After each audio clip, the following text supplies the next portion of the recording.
கருணாமூர்த்தியான குருவாயூரப்பனுடைய சன்னிதானத்தில் செய்யப்பட்ட ஸ்தோத்திரம் இது. மந்திரங்கள் குருமுகமாக உபதேசம் பெற்றுக்கொண்டு அதன் பிறகு சொல்லும்போதுதான் அதற்கு பலன் கொடுக்கும். இல்லைன்னா வெறும் சப்தமாக தான் இருக்கும். அதுக்கு அங்கன்யாச கரன்யாசம், ரிஷி சந்தஸ் இவைகள்லாம் உண்டு. சாதாரண பாமர மக்களும் ஒரு உத்தாரணத்தை அடையணும் அப்படின்னு ஆசைப்பட்ட வியாசாச்சாரியால் இந்த வேதங்களில் சொல்லப்பட்ட மந்திர பாகங்களை எடுத்து நமக்கு இதிகாச புராணங்களில் கொடுத்தா, பின்னாடி வந்த மகான்கள் அதை அனுசரித்து ஸ்தோத்திரங்கள் பண்ணினார்கள். இப்போ இந்த தேவி சப்தத்தின்னு இருக்கு பாருங்க, நம்ம பட்டத்திரி பண்ணினது சப்தசதியோட சாரம்னா அது. சப்தசதி அப்படின்னு தேவி மகாத்மியம்னு சொல்லுவோம். அதுக்கு சப்தசதின்னு தான் பெயர். பொதுவாக 700 ஸ்லோகம் அது மொத்தம். அதோட சாரம்தான் அது. ஆனால் ஆச்சரியமாக தன்னுடைய குலதெய்வமான அம்பாளுடைய அந்த ஊரில் தான் கடைசி காலத்தில் தங்கியிருந்தார் அவர் அப்படின்னு அவருடைய சரித்திரம். அது மாதிரி இப்போ ஸ்தோத்திரங்கள் எடுத்து பார்த்தோம்னா பல ஸ்தோத்திரங்கள் இதிகாச புராணங்களில் சொல்லப்பட்டதான விஷயங்களை தான் அது எடுத்து சொல்லும்.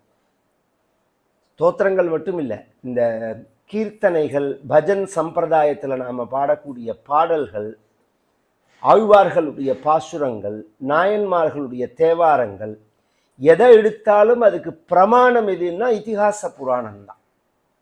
வியாசரோட வாக்கு தான். வியாசோச்சிஷ்டம் ஜெகத் சர்வம் அப்படின்னு வியாசரை பற்றி சொல்லும்போது வியாசருடைய எச்சல் தான் இந்த உலகம்னு சொல்கிறது. உச்சிஷ்டம்னா உடனே அதுக்கு கொச்சையாக அர்த்தம் பண்ணக்கூடாது. வியாசர் வாக்கில் சொல்லப்படாததான சப்தமோ விஷயமோ கிடையாதுன்னு அர்த்தம். உன் வாயில் நான் பூந்து பரப்பிடுவேனா அப்படின்னு சொல்லுவாள்னு தமிழில். அதை சம்ஸ்கிருதத்தில் உச்சிஷ்டம்னு சொல்கிறது. நம்ம வாயில் பூந்து பரப்புறதுன்னா போய் வாயில் போய் உட்காந்து வெளியில் வந்தான்னு அர்த்தம். ஆஞ்சநேய சுவாமி மாதிரி அப்படி அர்த்தம் இல்லை. அந்த வார்த்தைகள் மூலமாக போயிட்டு வர்றது. அது மாதிரி வியாசருடைய ஒரு வாக்கு தான் எல்லாமே. அதை அனுசரித்து தான் இதை பண்ணுறார்.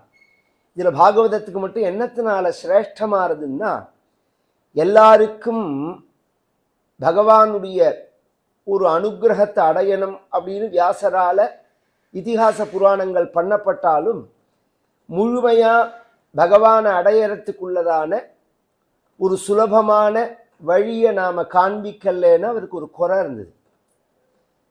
பொதுவாக வேதம் இதுதான் எல்லாத்துக்கும் பிரமாணம். நம்மளுடைய எல்லா ஆக்டிவிட்டிக்கும் பிரமாணம் எதுன்னா வேதம் தான். வேதங்களில் சொல்லப்பட்ட நுட்பமான விஷயங்களை எடுத்து நமக்கு பின்னாடி வந்த மகர்ஷிகள்லாம் அவரவர்களுடைய பாணியில் ஸ்மிருதியாவோ இதிகாசமாவோ புராணமாவோ நமக்கு எடுத்து கொடுத்தார்கள். அதில் நீதி இருக்குது, தர்மம் இருக்குது, யாகம் இருக்குது, யோகம் இருக்குது, தியானம் இருக்குது, தானம் இருக்குது, தியாகம் இருக்குது. எல்லாத்தையும் விட்டுட்டு போகிற மாதிரி இருக்குது. இதெல்லாம் அவரவர்களுக்கு எது ஒரு பிடிச்சதோ, அவரவர்கள் எது புரிஞ்சதோ அதை எடுத்து பேசினார்கள். இது எல்லாமே நமக்கு நம்ம மதத்தில் இன்றைக்கும் இருக்குது.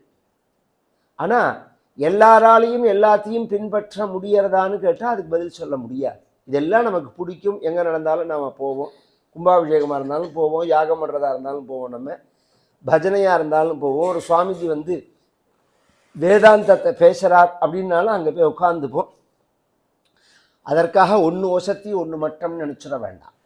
எல்லாமே பகவானை நோக்கி போகிற பாதைகள் தான். இதில் எல்லாராலையும் பின்பற்றக்கூடியது அப்படிங்கிறது தன்னால் சொல்லப்படணும்னு ஆசைப்பட்ட வியாசர் அது சொல்லப்படாத போதுதான் மனசாந்தி இல்லாமல் இருந்தார் பத்ரிகாசிரமத்தில். அப்போ நாரதரை சந்தித்தார். நாரதரை கேட்டார், மனசாந்தி இன்மையின் வியாசர். வியாசர் பகவானுடைய அவதாரம். அதனால நாம் சொல்கிற மாதிரி நிம்மதி இல்லைன்னு சொல்ல முடியாது. இப்போ நமக்கெல்லாம் சொல்கிற மத்தியெல்லாம் போய் துணிஞ்சால் நிம்மதி இல்லைன்னு, அது வியாசருக்கு பொருந்தாது. அவர் பகவானுடைய அவதாரம். செய்ய வேண்டியதை செய்யாத்தினாலையும் நிம்மதி இல்லைன்னு சொல்லலாம். என் கடமைகளை நான் சரியாக செய்யலை அப்படின்னாலும் என்ன அது மனசை உறுத்தும். அது இல்லை, நான் ஒன்றை செய்யணும்னு ஆசைப்பட்டு அதை முழுமையாக செய்ய முடியலன்னாலும் அது ஒரு உறுத்தும். அது மாதிரி ஜனங்களுக்கு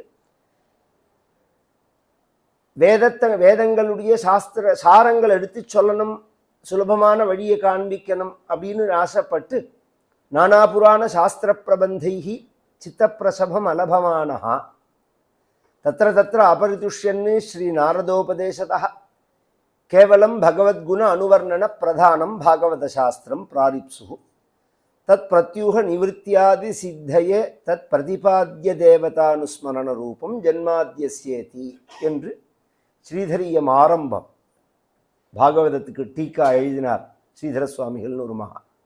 அதை ஆரம்பிக்கிறதேவே சொல்றார், என்னத்துக்காக இந்த பாகவதத்தை பண்ணினார் வியாசர் அப்படின்னு சொல்லும்போது. அப்போ பாகவதம் அப்படிங்கிறது தான் கடைசி புராணம்.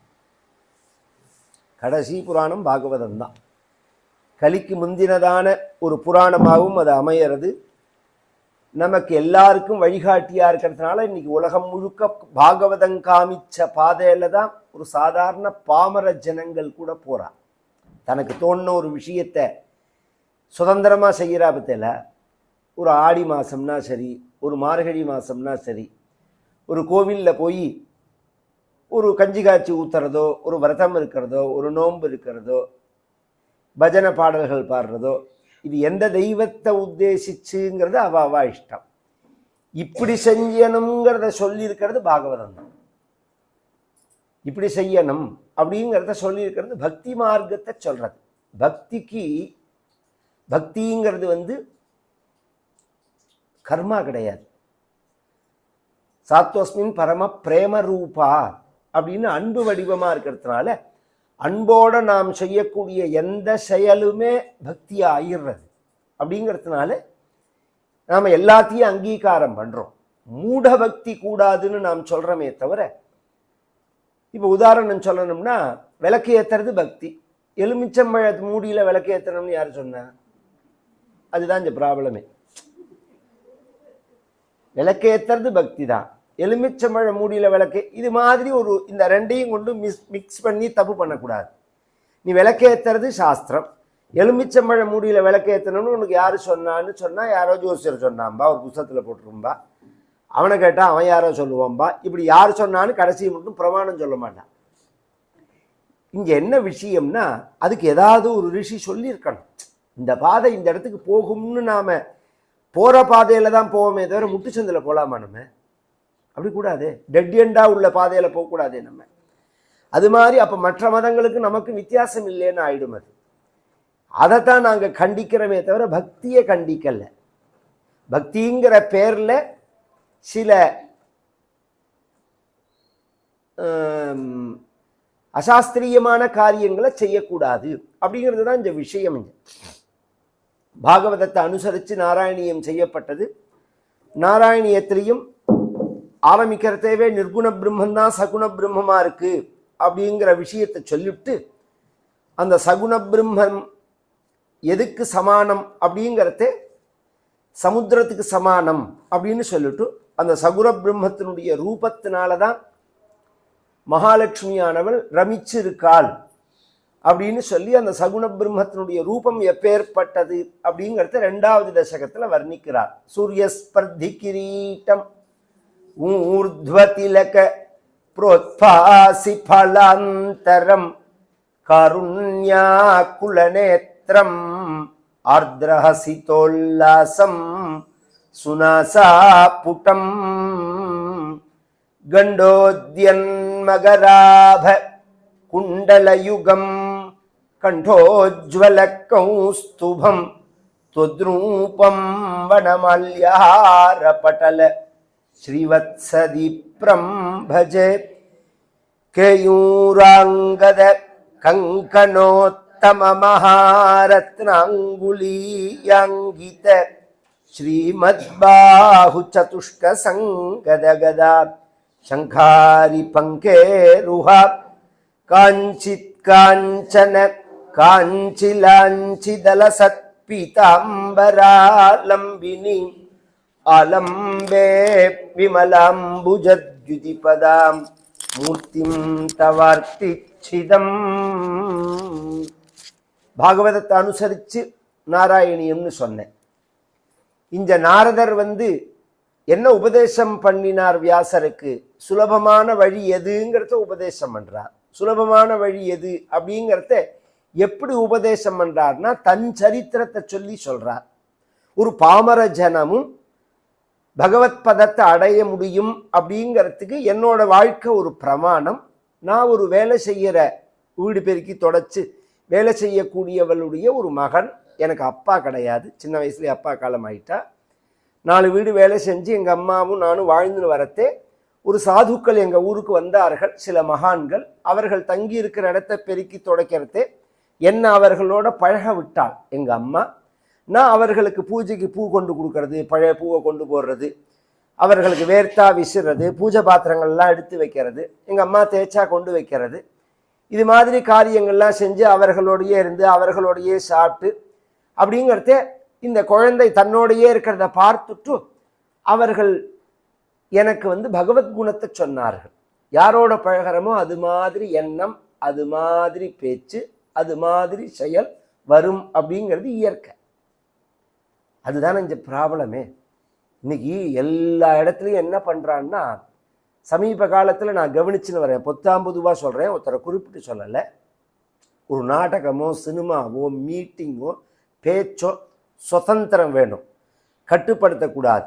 யார் எதை வேணாலும் செய்யலாம், எங்கள் இஷ்டம் எங்கள் வாழ்க்கை, சாப்பிட்றதோ வாழறதோ ட்ரெஸ்ஸிங் சென்ஸோ அப்படிங்கிறா.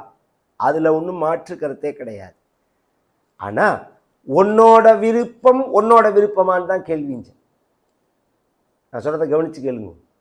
நீ என்ன விரும்புகிறேங்கிறத யார் தீர்மானம் பண்ணுறான்னா மீடியாக்காரன் தீர்மானம் பண்ணுறான். அது உனக்கு புரியல. நீ என்ன விரும்பணுங்கிறதையோ நீ என்ன விரும்புகிறேங்கிறதையோ யார் தீர்மானம் பண்ணுறார்கள் அப்படின்னு சொன்னால் நீ தீர்மானம் பண்ணலை. நீ நன்னா படித்து சுயமாக சிந்திச்சு அதுலேருந்து ஃபில்ட்ரு பண்ணி இதை நான் விரும்புகிறேன் அப்படின்னு சொன்னால் அது நியாயமான வாழ்க்கை. அது அப்படி இல்லையே.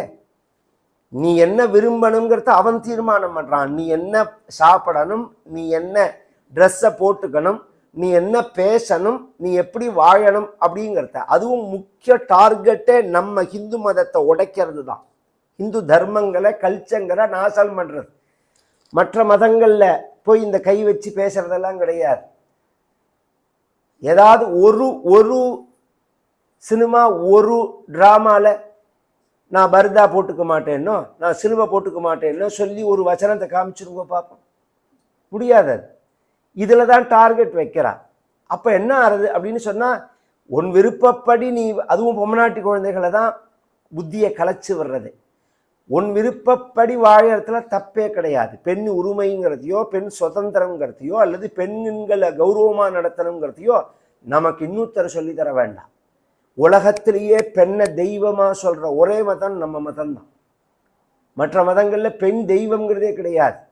மாத்திரே நமகான்னு ஆரம்பிக்கிறோம். லலிதா சகஸ்ரநாமம் ஆரம்பிக்கிற தேவை. யாதேவி சர்வபூதேஷு மாத்ருரூபேன சம்ஸ்திதா நமஸ்தஸ்தி நமஸ்தஸ்தி நமஸ்தஸ்தி நமோ நமகான்னு பூமிக்காகட்டும் மலைக்காகட்டும் நதிகளுக்காகட்டும் எந்த இடத்துக்கு போனாலும் ஸ்திரீ ரூபமாக நாம் அதை உபாசனை பண்ணுறோம், வழிபடுறோம்.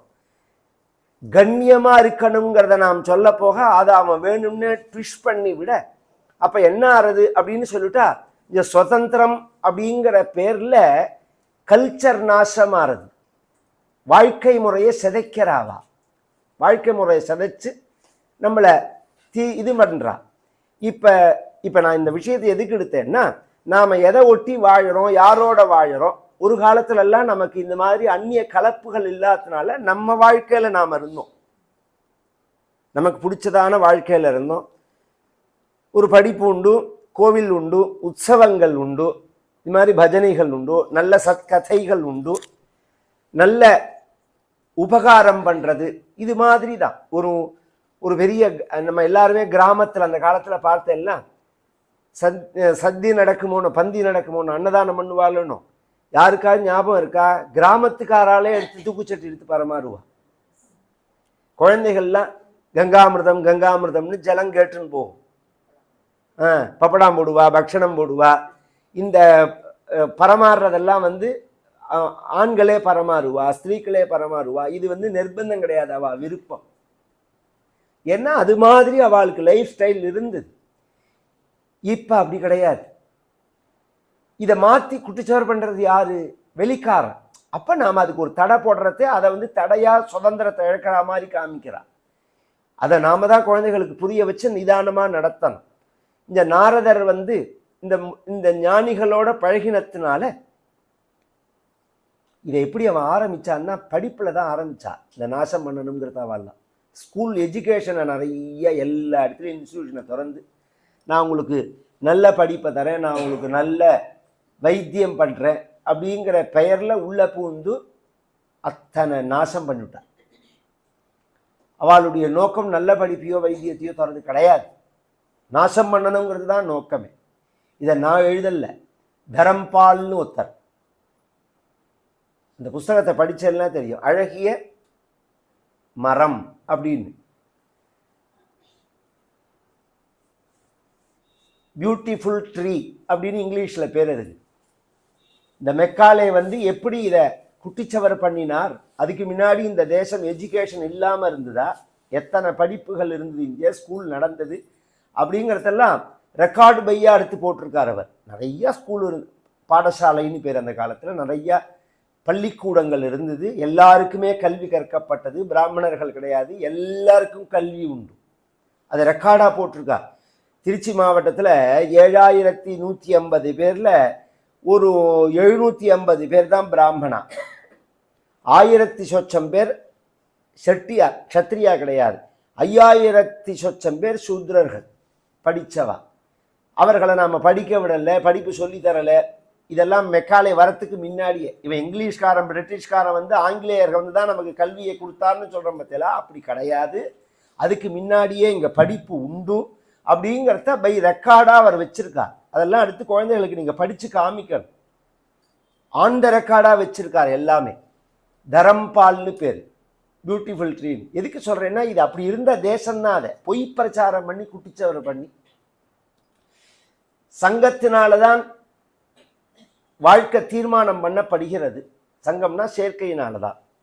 இந்த நாரதருக்கு சின்ன வயசுல நல்லவர்களோட சங்கம் கிடைச்சதுனால அவர்கள் இந்த குழந்தைக்கு பகவானுடைய குணங்களை எடுத்து சொல்லி இவர் அறியாம பகவான்கிட்ட ஒரு அன்பு ஏற்பட்டு அந்த அன்புனால பகவானை தியானம் பண்ணி பகவான் அடைஞ்சாருங்கிறது நாரதருடைய சரித்திரம். அதைத்தான் சொல்றார். எல்லாருக்கும் அப்படிதான் வரணும். பகவானுடைய நல்ல சத்சங்கத்தை அடையிறது, அதன் மூலமா பகவத் குணங்களை கேட்கறது, அதன் மூலமா பக்தி அடையிறது, அதன் மூலமா பகவானை அடையிறது. இது வந்து எல்லாராலையும் பண்ணக்கூடிய காரியம். நீ ஒரு பூஜை பண்ணு, ஜபம் பண்ணு, பாராயணம் பண்ணு அப்படின்னா என்கிட்ட பூஜை பண்ணுறதுக்கு கூட பூ வாங்கணுமே சார், அதுக்கு பணம் வேணுமே, எனக்கு மந்திரம் தெரியணுமே அப்படின்னு சொல்ல முடியும். இப்படி உட்காந்து கதை கேளுங்கிறதுக்கு ஏதாவது தெரியணும்னு இருக்கா? இப்படி உட்காந்து நான் கதை சொல்கிறேன், அந்த பகவானுடைய கதையை கேளுன்னா அதுக்கு எனக்கு ஒன்று தெரியணுங்கிற அவசியமே கிடையாது. கேட்டால் போதும், மனசில் படிஞ்சு அந்த பகவான்கிட்ட நம்மளை அறியாமல் பிரேம வரணும். அதான் முக்கியம், அன்பு வரணும். அந்த அன்பு பகவானுடைய தியானத்தை கொடுத்து அதுவே பகவானை அடையறதுக்கு வழியாக அமையும். அந்த நாரதர் பகவானை தரிசனம் பண்ணினார், சாட்சாத்காரத்தை அடைஞ்சார் அந்த ஜென்மாவிலேயே அப்படிங்கிறத சொல்லும்போது அந்த ஸ்வரூபத்தை தானும் அனுபவிக்கணுங்கிறதே பட்டத்திரிக்கு தரிசனமானது. அந்த தரிசனத்தை அப்படியே வர்ணிக்கிறார் 2வது ஸ்கந்தத்திலேயே.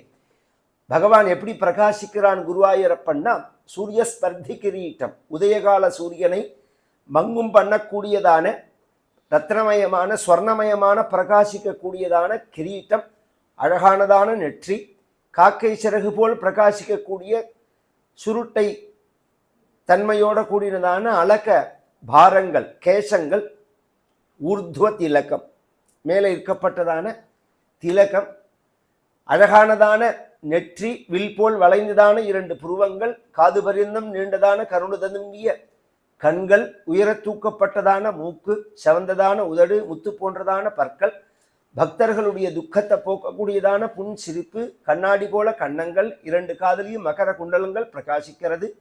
பகவானுடைய கழுத்து சங்கம் போல பிரகாசிக்கிறது. அந்த கழுத்துல மந்தார மாலை, வைஜெயந்தி மாலை, துளசி மாலை, முத்து மாலைகள் பிரகாசிக்கிறது. அழகான தோள்கள், 4 கைகள், தோல் வளைகள், கங்கணங்கள், கைகளில் மோதிரங்கள், 4 கைகள்லையும் சங்கம், சக்கரம், கதை, பத்மம்னு பிரகாசிக்கிறது. மார்புல ஸ்ரீவத்சம் பிரகாசிக்கிறது. மகாலட்சுமி பிரகாசிக்கிறாள். குறுகியதான இடுப்பு, திவ்யமான பீதாம்பரம், அதன் மேல ஒட்டியானம், அழகான தொடைகள், அழகானதான கால்கள், அந்த கால்களில் நவரத்ன கொலுசு பிரகாசிக்கிறது. முத்து போன்றதான நகங்கள், தாமரை போன்றதான பாதம். ஆலம்பே விமலாம்புஜ திதிபதாம் மூர்த்திந்த வார்த்திச்சிதம்.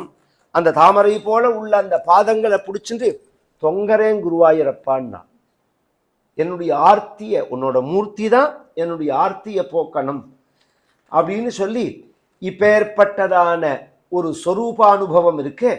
இது எங்க போனாலும் கிடைக்காது. எத்ரைலோக்கிய மகீயசோபி மகிதம். இது எப்பேற்பட்ட ஸ்வரூபம்! என்னென்னவோ ஜனங்கள் ஆசைப்படுறாளே, மயங்கராளே, ருச்சிக்கிறாளே, ரசிக்கிறாளே. எல்லாத்துக்கும் சிரேஷ்டமானது. மோகனத்துக்கெல்லாம் மோகனம், காந்தத்துக்கெல்லாம் காந்தம். காந்தம்னா ஆகர்ஷணம், மோகம்னா மயக்கர். மாதுரிய துரியாதபி, சப்பு கொட்டி சாப்பிட்றமே அதுக்கெல்லாம் மதுரமானது. சௌந்தர்யோத்தரத்தோப்பி சுந்தரதரம், அழகுக்கெல்லாம் அழகு, ஆச்சரியத்துக்கெல்லாம் ஆச்சரியம். தொத்ரூபம் ஆச்சரியத்தோப்பியாச்சரியம். புவனே நகசிய குத்துக்கம் புஷ்ணாதி விஷ்ணோ விபோ அப்படின்னு பகவானுடைய மகிமையை சொல்லிவிட்டு, இப்பேற்பட்ட பக்தியை நாம் அடைஞ்சாதான், அந்த சொரூபானுபவத்தில் உள்ள ஒரு பிரேம தான் நம்மளை பகவத் சரணத்தில் கொண்டு சேர்க்கும்.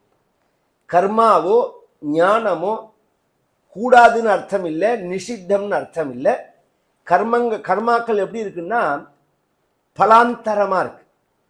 கர்மாவை நீங்கள் செஞ்சு முடிச்சு எப்போ அந்த பலனை அடைவேல்னு சொல்ல முடியாது. இந்த ஜென்மாவில் அடையலாம், அடுத்த ஜென்மாவில் அடையலாம், அடுத்த ஜென்மாவில் அடையலாம். ஞானம் அப்படிங்கிறதும் ஒரு ஜென்மாவில் சித்திக்கும்னு சொல்ல முடியாது. இந்த வேதாந்தங்கள் இருக்கு பற்றியில, சந்நியாச ஆசிரமங்கள் இருக்கு பற்றியில, இதை நாம் 2 வகையாக சாஸ்திரம் பிரிக்கிறது.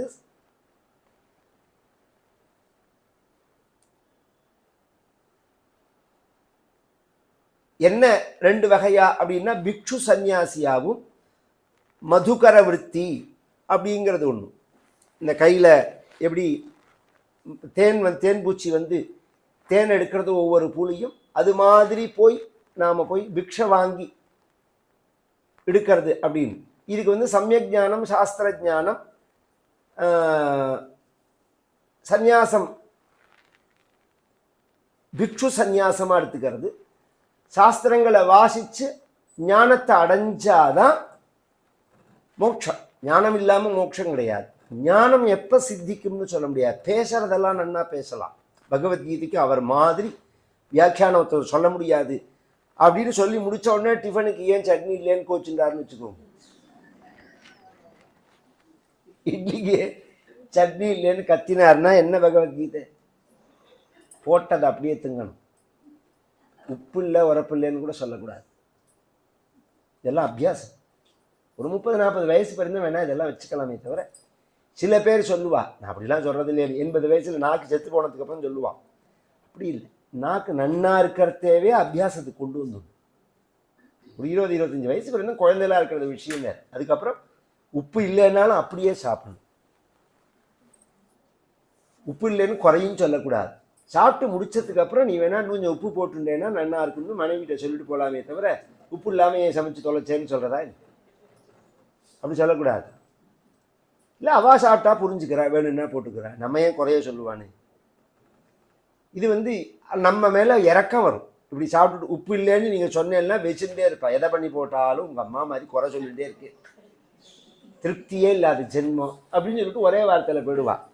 நீங்கள் உப்பு இல்லாமல் சாப்பிட்டுட்டு போனேன்னு வச்சுக்கோங்களேன், ஐயோ பாவம் பிராமணர் இப்படியே சாப்பிட்டு போயிருக்காரு அப்படின்னு ஒரு இறக்கம் வரும். நாளைக்கு ஒழுங்காக செய்யணுங்கிற எண்ணமும் வரும். நீங்கள் கண்டிச்சதுனாலையோ தோஷத்தை சொன்னதுனாலையோ அது சரியாகும்னு சொல்ல முடியாது. நமக்கு ரெண்டாவது, அது நான் சொல்கிறதெல்லாம் இப்போ அவளை பற்றின விஷயமே இல்லை. நமக்கு உள்ள ஜிதேந்திரியத்துவம் தானே நான் சொல்கிறது. நாம் என்ன ஆண் பெண் வித்தியாசம் சொல்லலை. பொதுவாக நாம் ஜிதேந்திரியமாக இருக்கணுங்கிறத பழகிக்கணும். சுத் வியாதிஷ்ட நிவர்த்தியதாம் அப்படிங்கிறாள் ஆச்சாரியா. சாப்பாடுங்கிறது வியாதிக்கு மாத்திரை சாப்பிட்ற மாதிரி. ஒரு பசி நிவர்த்தி. பசிங்கிற ஒரு வியாதி, அதுக்கு சாப்பிட்றோம், ஏதோ சாப்பிடணும் அப்படிங்கிறது தான் விஷயமே தவிர அதில் போய் போட்டு ரொம்ப குழப்பிக்கலாம் கூடாது. ரொம்ப ஜாஸ்தி ஆகாரத்தில் புத்தியை செலுத்தினாலும் ரொம்ப தூக்கத்தில் புத்தியை செலுத்தினாலும் ஞானம் சித்திக்காது. அதனால விழித்திருந்தார் விவேகானந்தர். நம்ம நோக்கமே வேற அப்படிங்கிறதே ஞானத்துக்கும் பகுனாம் ஜென்மநாமந்தே அப்படின்னு இருக்கு.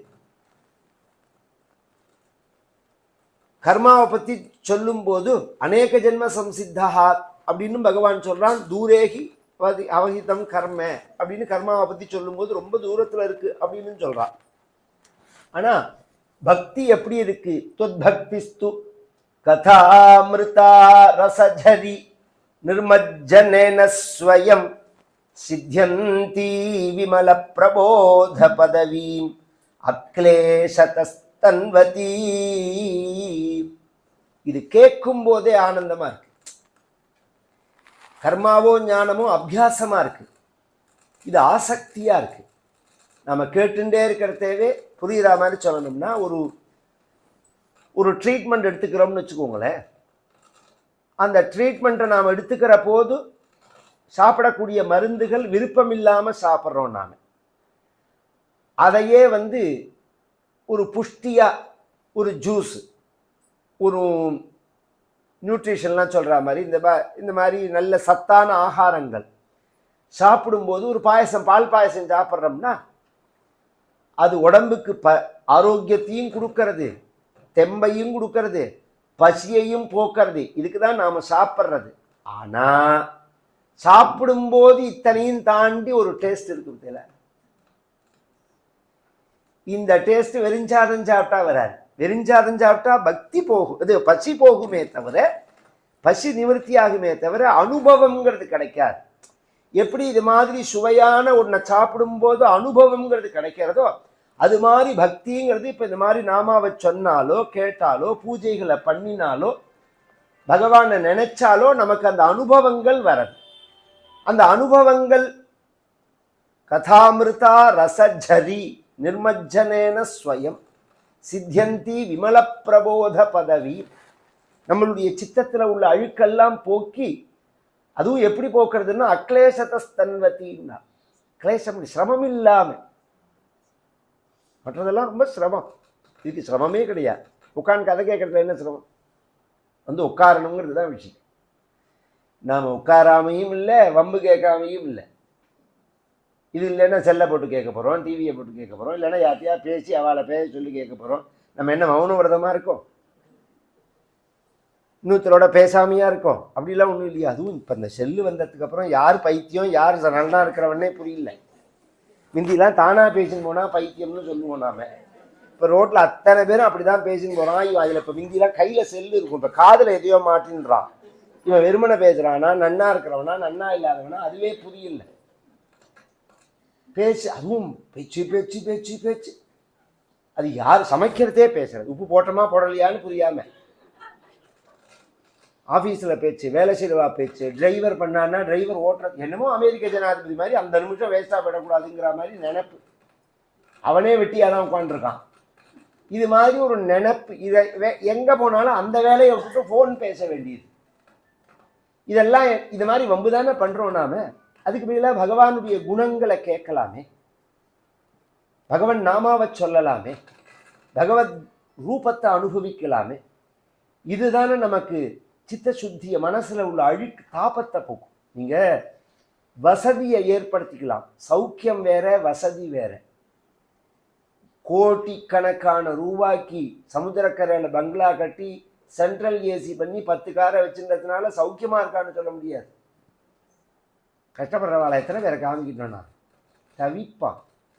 எப்போ யார் வருவாளோ, என்ன கதவை தட்டினாலே பயப்படுவான்.